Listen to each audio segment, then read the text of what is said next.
Estamos presentando Combinación Clave 92.9. La clave me escucha.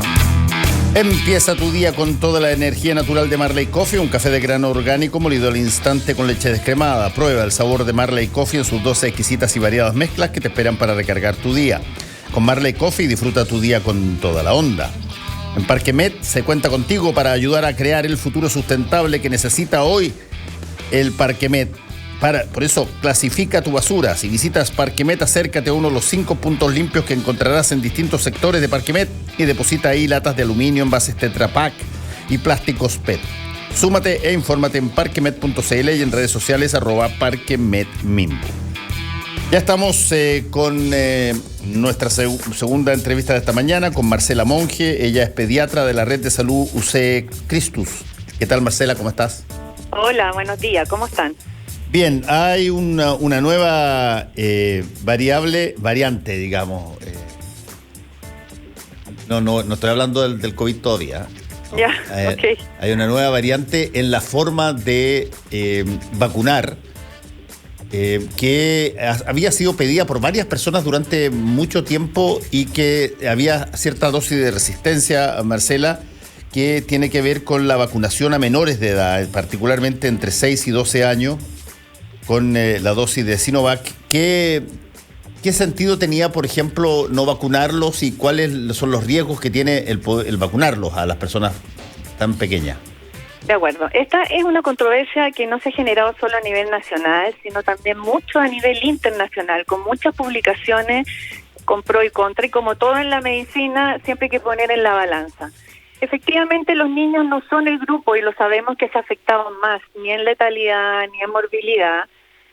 Sin embargo, sí se enferman en forma más asintomática y más leve, y el tema de si son o no reservorio para otra población está en discusión, pero aparentemente ellos sí transmiten, los niños sí transmiten la enfermedad, y por lo tanto vacunarlos a ellos es protegerlos a ellos de que, si bien se enferman poco, lo pueden hacer y existe mortalidad asociada, protegen a otros niños y adultos que no se pueden vacunar, muy por el ejemplo del rebaño, como pacientes trasplantados, pacientes inmunosuprimidos. Y lo que tiene más impacto, y esto ya tiene evidencia mundial, es que vacunarlo significa protegerlo de las segundas pandemias que estamos teniendo en estos momentos, que es la salud mental y el retroceso que han tenido una gran cantidad de niños. Vacunarlos va a significar que ellos puedan reincorporarse a sus actividades habituales, y una pandemia gigante que estamos teniendo en obesidad, en trastornos mentales, en abuso de pantallas, en falta de actividad física, falta de socialización, retroceso. Por lo tanto, la balanza se inclina absolutamente a vacunarlo. Efectivamente, pueden haber algunos riesgos, pero son muchísimo menores que el contraer la enfermedad. Marcela, perdón, ¿qué es eso que mencionaste? Me sorprendió. ¿Cómo dijiste? ¿Riesgo de pantalla o algo así? Sí, tenemos un abuso. Las pantallas siempre han sido un tema para nosotros los pediatras en los niños.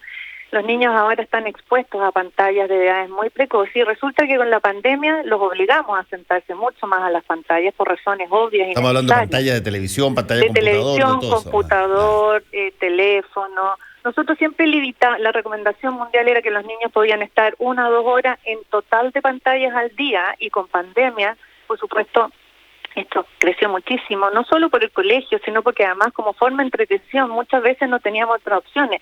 Resulta que ahora de vuelta los niños ha costado muchísimo desligarlos y volver a sacarlos de las pantallas y a tener mayor actividad física. Ya, y los niños de 6 años, más o menos, tú mencionaste que ellos también pueden ser foco de contagio, ¿no? Si bien se contaminan menos, pueden traspasar la enfermedad a adultos, ¿no? Sí, absolutamente. Esto es curioso, porque tradicionalmente en la pediatría, por ejemplo, el virus respiratorio sincicial, ataca a los adultos, sí. Los adultos les da un resfrío menor, leve, ni siquiera saben que tiene sincicial. Y ellos, sin saber, toman a la guaguita en brazos de 2 meses, la guaguita hace la prima infección por sincicial y lo hace muchísimo más grave. Aquí es al revés. Aquí el más vulnerable es el adulto. El niño hace la infección muy leve, muy asintomática, pero puede transmitírsela al adulto mayor, que ya quedan pocos, gracias a Dios, no vacunados generalmente, o al inmunosuprimido, al paciente con cáncer, al primo que tiene, Dios no lo quiere, leucemia, y ese paciente hacerlo intenso. Entonces, proteger estos niños que pueden ser transmisibles significa proteger al resto también. A él, yo no quiero solo decir que estos rebaños, los niños, o si uno revisa muchos artículos en Estados Unidos, por ejemplo, ellos dicen la mortalidad por influenza fue mucho menor y nadie tiene duda en vacunar a los niños contra influenza.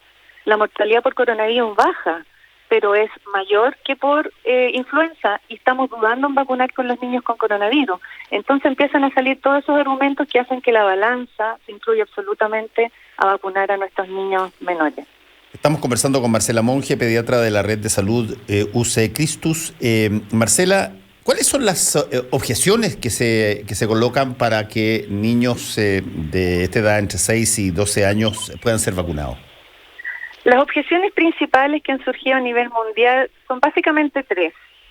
Una es que el riesgo del famoso PIMS, de que la vacuna pudiera generar el PIMS como lo genera la enfermedad nativa. ¿Qué es el PIMS?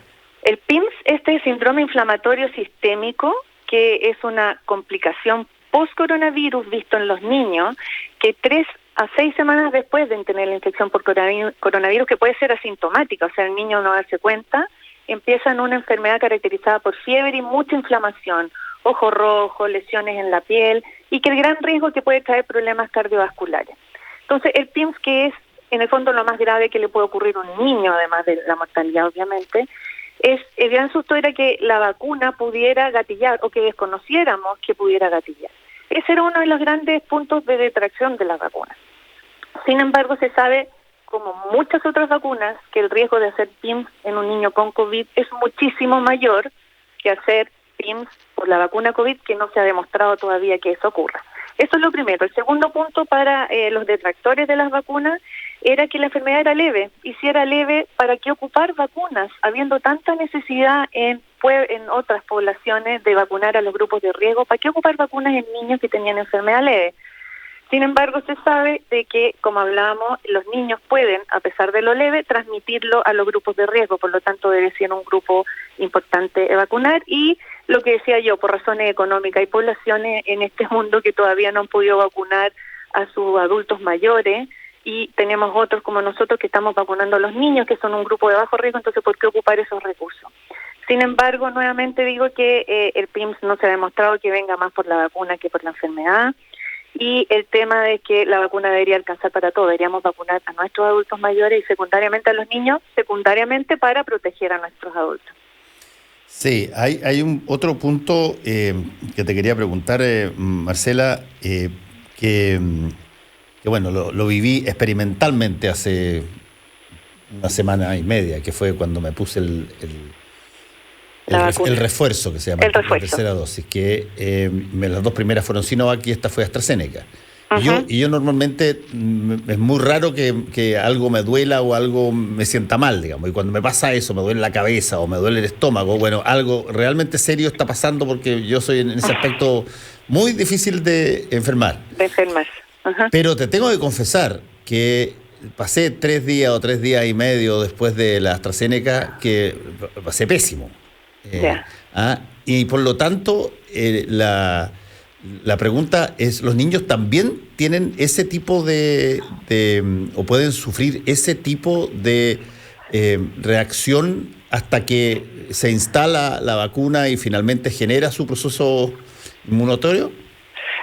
Lo que pasa es que tenemos pocos estudios en niños. Hay uno del Lancet de la población china que vacunaron a 555 niños con Sinovac, y los efectos secundarios fueron mínimos. Creo que reportaron 18 casos que fueron básicamente dolor local. Depende de la vacuna. Sabemos que Pfizer y AstraZeneca pueden tener mayores sintomatología, pero que también es menor. Ahora, yo siempre digo lo mismo. La gente que lo ha pasado mal con la vacuna, yo les digo que se proyecten cómo será tener coronavirus, en que la sintomatología es muchísimo más intensa y muchísimo más larga. Pero en los niños los pocos reportes que hay de vacunación Sinovac en China y Pfizer en Estados Unidos, Han sido muy pocos reportes de efectos colaterales y de sentirse mal en los niños con Sinovac, y en Pfizer ha habido algunos reportes escasos, y eso sí hay que poner atención, de miocarditis, que es un poco inflamación del corazón, pero que sigue siendo un número muchísimo inferior al riesgo de tener miocarditis por un niño con coronavirus. Y esa es la gran ventaja de las vacunas. Nadie puede negar que las vacunas tienen algunos efectos colaterales. Por ejemplo, la vacuna de sarampión puede dar algunos problemas, pero el riesgo de tener sarampión se calcula que es 1.000.000 de veces peor que el riesgo de ponerse la vacuna contra sarampión. Claro, sin duda, ¿no? Entonces, es poner en la balanza. No se pueden negar los efectos colaterales de las vacunas, pero siempre hay que poner en dimensión lo que significa estar vacunado versus no. No, yo no tengo ninguna pero duda en que prefiero 1000 veces pasarlo mal 3 días que tener coronavirus. Exactamente. Pero cuando se trata de niños y niños bien chiquititos, bueno, uno tiende a pensar, y te quiero preguntar eso, uno tiende a pensar, Marcela, que si es que a una persona mayor se siente como la mona durante un tiempo, bueno, una persona menor, su situación va a ser es excesivamente peor. ¿Por qué? Porque es más chica. Nosotros vemos las cosas en términos incluso hasta de tamaño. Un gigante de 120 kilos lleno de músculo, uno cree que probablemente los dolores de cabeza o los dolores musculares de él son bajitos comparados con una persona más flaca, más qué sé yo, o una persona que tiene otras características. Y con los niños dice, mira, al niño cualquier cosa que le pueda llegar le debe afectar mucho más que a un adulto, aunque yo tengo por ahí varias personas que me han contado que a veces es exactamente al revés, que reciben mejor el impacto. Sí, ahora, recordemos que nosotros vacunamos a nuestros niños desde que recién nació. Sí, o sea, un niño nace y le ponemos BCG y hepatitis B. Y después a los 2 meses le ponemos hexavalente, Prevenar y algunas electivas, a los 4 meses de nuevo, a los 6, al año, a los 18 meses, y son vacunas. Por ejemplo, el hexavalente trae 6 componentes en un solo pinchazo. O sea, exponemos a nuestros niños a vacunas desde chiquititos. Han cambiado las vacunas, la tecnología se ha modificado. Antiguamente la vacuna pentavalente, por ejemplo, producía un gran efecto colateral en el 50% de los niños, fiebre, irritabilidad, uno le indicaba paracetamol precozmente. Sin embargo, ahora tenemos la hexavalente, que es muy poco reactogénica. Entonces se ha ido modificando y efectivamente algunos niños no lo pasan bien con las vacunas, pero es lo mismo que les pasó a los adultos, 24-48 horas. Y, por ejemplo, la hexavalente incluye vacunas contra meningitis. Yo siempre le digo a los papás, las vacunas están un poco presas de su éxito, porque las generaciones nuevas no tienen idea de lo que es ver un niño con sarampión, con meningitis, con poliomielitis. Entonces, pucha, me da lata pincharlo, me da lata que lo va a pasar mal, pero piensa que estás protegiéndolo de una meningitis. Cuando yo estudié pediatría veíamos meningitis todos los días, ahora no veo una hace 10 años. Eso es una maravilla, y claro, que lo pase mal un día, que cada vez es menos probable, menos de 5 o 10% de los niños hace efectos colaterales, por ejemplo con la vacuna en los 2 meses, eso es mínimo al lado de lo que estamos protegiendo. Entonces, claro, lo pueden pasar mal unos días, pero es un éxito a largo plazo, sin lugar a dudas. Ahora, ¿esta vacuna que se le aplica a los niños son las mismas vacunas que se le aplican a los mayores? En el caso de la China Sinovac es la misma, incluso se estudió en la dosis y se vio que era la misma dosis en el fondo, ni siquiera la mitad, es una sola dosis de Sinovac. Y la Pfizer en el caso de Estados Unidos, que lo ha puesto a sus adolescentes, también es la misma de los adultos. ¿Son esas 2 vacunas las que van a operar en niños? En Chile, en adolescentes. ¿Y por qué en adolescentes estamos ocupando Pfizer? Porque los estudios fueron hechos por Estados Unidos que ocupan Pfizer. Y en niños, como estamos asociados con Sinovac, con el laboratorio, se va a ocupar Sinovac en el estudio de 3 a 12 años, si bien en Chile se autorizó para 6 a 12 años. Son 2 cosas distintas. Uno, que vamos a empezar a vacunar a los niños como emergencia de 6 a 12 años, y otro es el estudio que está haciendo la Católica, que va a empezar a ver 4.000 niños de entre 3 y 12 años y su respuesta inmunitaria a vacuna Sinovac, 2 dosis también. Ya, ¿y a partir de cuándo se supone que eso podría empezar a pasar? Aparentemente van a empezar en septiembre. La idea es que sean los colegios, lo que me parece una gran idea. El hecho de que el vacunatorio vaya al colegio aumenta la cobertura en cantidad impresionante. Recuerden que eso lo hacemos en primero básico, en vacuna de virus papiloma en cuarto y quinto y en octavo básico. Es cómodo para la familia y asegura una cobertura mayor, así que aparentemente sería en esa instancia y a partir de septiembre, octubre se está. Eso es la vacunación, lo que informó el MinSal. El estudio de la Católica está en fase de reclutamiento, se está empezando a llamar, gracias a Dios hubo gran cantidad de voluntarios, se llenó y van a empezar a llamar para empezar el estudio próximamente. Ahora los estudios de vacuna duran 1 año, así que los resultados en el estudio de la Católica lo vamos a tener quizás en 6 meses van a hacer un preinforme y después al año el estudio definitivo. Ya, ¿y cuántas personas más o menos caben en Chile bajo ese nivel de edad?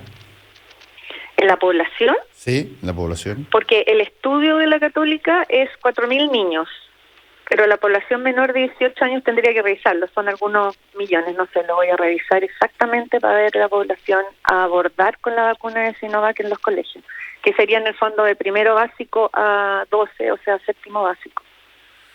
Ya, y esto es algo que la vacunación para niños es en los mismos lugares donde se vacunan los mayores, o es algo que se lleva a los colegios, como dices tú, que es mucho más cómodo.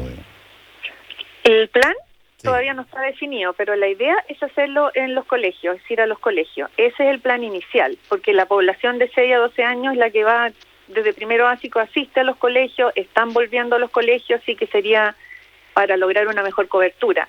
Desconozco si además van a tener la posibilidad de ir a los vacunatorios en caso de no requerir. Eso aún no está definido. Ya.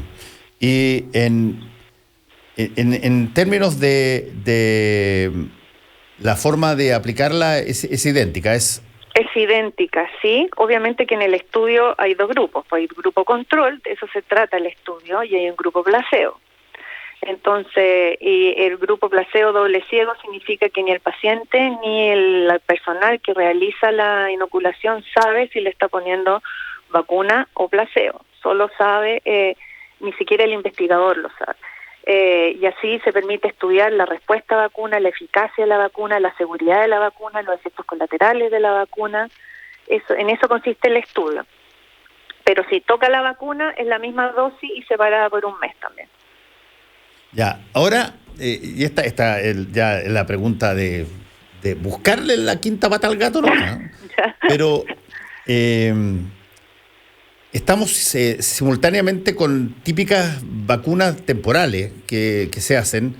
¿Cuál es el número de vacunas que eventualmente un niño de 6 años puede recibir en un periodo muy cortito de tiempo? En cantidad de número de vacunas, bueno. Claro, en cantidad de número de vacunas o del grado de intensidad que tenga esa vacuna. Sí. Se ha demostrado que mientras se pueden poner muchas vacunas en el mismo momento, ¿ya? De hecho, como yo siempre digo, a los 2 meses de vida uno le pone al niño un pinchazo que es hexavalente, que son 6 enfermedades en un solo pinchazo, más vacuna neumococo Prevenar 13, que son 13 serotipos de neumococo, o sea, una cantidad de antígeno importante. Y la respuesta no solo se ve que es buena, sino que incluso se potencia, es mejor cuando uno pone varios antígenos juntos. Y a los 6 años entonces, a futuro, esto es una idea que no se ha plasmado todavía, nosotros en primero básico en Chile se pone una vacuna en los colegios, que es un refuerzo de DT y de trivírica. Probablemente se podría poner además una de coronavirus a futuro, o hay muchos que han planteado juntar coronavirus y influenza, por ejemplo, en todos los marzos, y así hay varias posibilidades, pero se pueden juntar vacunas. Hay algunas vacunas que entre que uno pone una y pone la segunda u otra, como las vacunas a virus vivo, tiene que esperar 4 semanas entre una vacuna y otra, por ejemplo, trivírica, varicela, fiebre amarilla. Pero la gran mayoría se pueden poner juntas en un mismo día e incluso, como lo han hecho las fábricas, en un solo pinchazo. Y supongo yo que cuando tienes esa carga acumulada de vacunas, probablemente vas a recibir algún tipo de impacto en niños chicos, ¿no? Antes sí, cuando se ponía la pentavalente, como yo explicaba, por un componente de la pentavalente, que era la pertussis del coqueluche o tos convulsiva, ese componente de la pentavalente era muy reactogénico y generaba mucha respuesta y muchos síntomas. Sin embargo, se cambió el componente por un acelular y eso bajó. Por ejemplo, con esa vacuna hexavalente que uno dice 6 virus y bacterias en un solo pinchazo, los efectos colaterales son menos de 5% de fiebre, irritabilidades. Son vacunas que por tecnología han siendo cada vez mejor toleradas. Duelen los pinchazos, sí, queda un poquito de dolor en la zona, en el músculo. Piensa que la bobita 2 meses le ponen en el muslo. Entonces uno dice, pucha, pobrecito. Pero en cuanto a síntomas sistémicos generales, son pocos, han mejorado mucho en esto. Yo sé que uno dice tanto pinchazo, tanto antígeno en una bobita tan chica, pero en general son bien tolerados. Mira. Las ganancias, las ventajas de hacerlo son muchísimas. Déjame hacerte una última pregunta, sí, claro. Marcela, sobre cosas que uno ve a veces en otros países en forma bien, yo te diría, potente o por lo menos importante, y que en Chile prácticamente no aparece, porque somos muy responsables en términos de, y además la institucionalidad vacunatoria tiene muchísimos años y funciona muy bien. Pero ¿qué tanto ha crecido o has visto tú que ha crecido en términos nacionales la lógica antivacuna? Sí, efectivamente en Chile tenemos una cultura de vacunación increíble. Yo estoy admirada con los porcentajes de vacunación de coronavirus. Llegamos al 90% una dosis, 86% 2 dosis de la población objetivo, que es maravilloso, y eso es por las políticas públicas y por la cultura de la gente de querer vacunarse y asistir a vacunarse, ambas cosas. Los grupos antivacunas en Chile son pocos, es una población reducida versus otros países del mundo donde están adquiriendo gran importancia y han tenido gran importancia, como Europa, Alemania principalmente, España y Estados Unidos, donde ha habido brotes de sarampión, por ejemplo, en Los Ángeles, muy marcados, brotes de difteria en algunos países. En España hubo una niñita que murió de difteria y fue bastante icónico en promover las vacunas.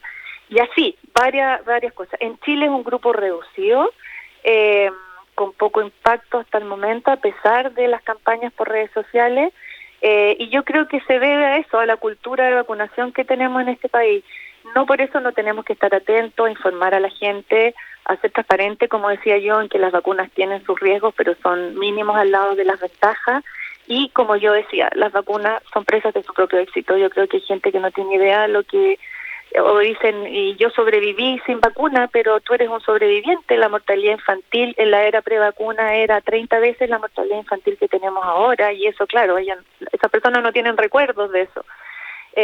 Y educar con transparencia y con información sobre las ventajas de la vacunación. Pero los grupos antivacunas en Chile aún son muy reducidos. Sí, ese punto que tú dices como argumento me parece muy interesante. Las personas que funcionan bajo la lógica de, por ejemplo, te pongo un ejemplo, esa persona que fuma impenitentemente y que dice: oye, mi abuelo murió a los 95 años y siempre fumó 2 cajetillas diarias.